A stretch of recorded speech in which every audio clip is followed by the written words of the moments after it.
প্রবাসীদের কষ্ট শুধু প্রবাসীরাই বোঝে, পরিবারের লোকে শুধু ডলার খোঁজে, শুধু ডলার খোঁজে, ডলার খোঁজে, শুধু ডলার খোঁজে। প্রবাসীদের কষ্ট শুধু প্রবাসীরাই বোঝে, পরিবারের লোকে শুধু ডলার খোঁজে, শুধু ডলার খোঁজে, ডলার খোঁজে, শুধু ডলার খোঁজে। হো রোদ বৃষ্টি আর ঝড় তুফানে কত কষ্ট করে, দেশের মানুষ দেখে না কেউ যদিও তারা মরে, হো যদিও তারা মরে।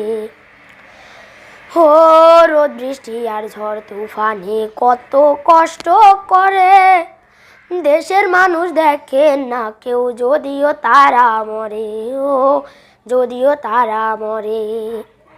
দূরে থাকার কষ্ট শুধু বোঝে তারা নিজে, ও বোঝে তারা নিজে। ডলার খোঁজে, শুধু ডলার খোঁজে, ডলার খোঁজে, শুধু ডলার খোঁজে। ও কালকে জমির বায়না হইছে, আজকেই টাকা পাঠাও। ভাইয়ের কথা মায়ের কথা ভেবে দেয় রে নাস্তার টাকাও, ও দেয় রে নাস্তার টাকাও। ও কালকে জমির বায়না হইছে, আজকেই টাকা পাঠাও।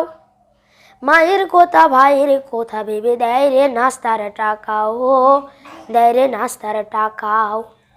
কেউ তো চায় না জানতে সকাল দুপুর খাইছে তারা কি যে, ও খাইছে তারা কি যে।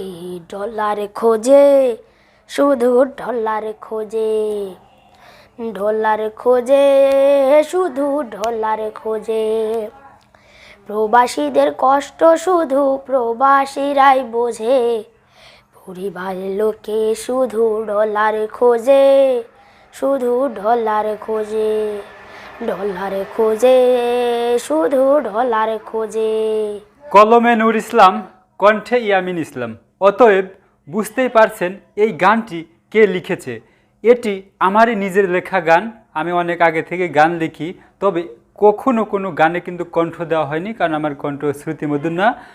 তো এই শ্রুতিমধুর কণ্ঠশিল্পী কিন্তু পৃথক থাকে, আর মূল শিল্পী কিন্তু পৃথক থাকে।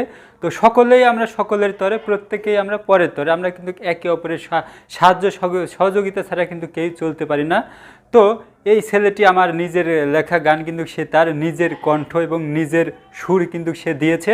তো আশা করি গানটা আপনাদের কাছে ভালো লেগেছে। তো আমরা আশা করি ভবিষ্যতের দিকে আমরা এক পা দু পা করে অগ্রসর হব। তো আপনাদের যদি সমর্থন পাই, আপনাদের যদি সাপোর্ট পাই, তাহলে আমরা একদিন আরও অনেক দূর যেতে পারবো। তো আমরা জানি যে আমাদের গানে সামান্য কিছু ভুল ত্রুটি থাকতে পারে। তো প্রথম অবস্থায় যেহেতু আমরা এইভাবে শুরু করেছি, তো আপনারা একটু ভুল ত্রুটি যদি ধরিয়ে দেন কিংবা আরও বেশি উৎসাহ দেন, তাহলে আমরা আমাদের কার্যকলাপগুলো কিন্তু আরও ভালো মতো ডেভেলপ করতে পারবো। তো বন্ধুরা বলে রাখি, এই গানটা লেখার পিছনে কিন্তু বিশেষ তেমন কোনো কারণ নেই।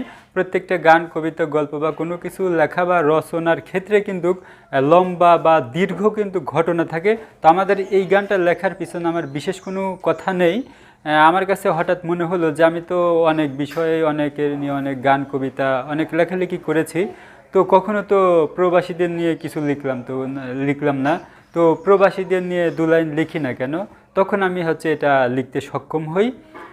তো একদিন হয়েছে কি, এই ছেলেটা, তাকে আমি অনেক আগে থেকে একটু চিনতাম, শুধু মুখ চিনি। তো সে যে ভালো গান পারে এটাও আমরা সবাই জানি।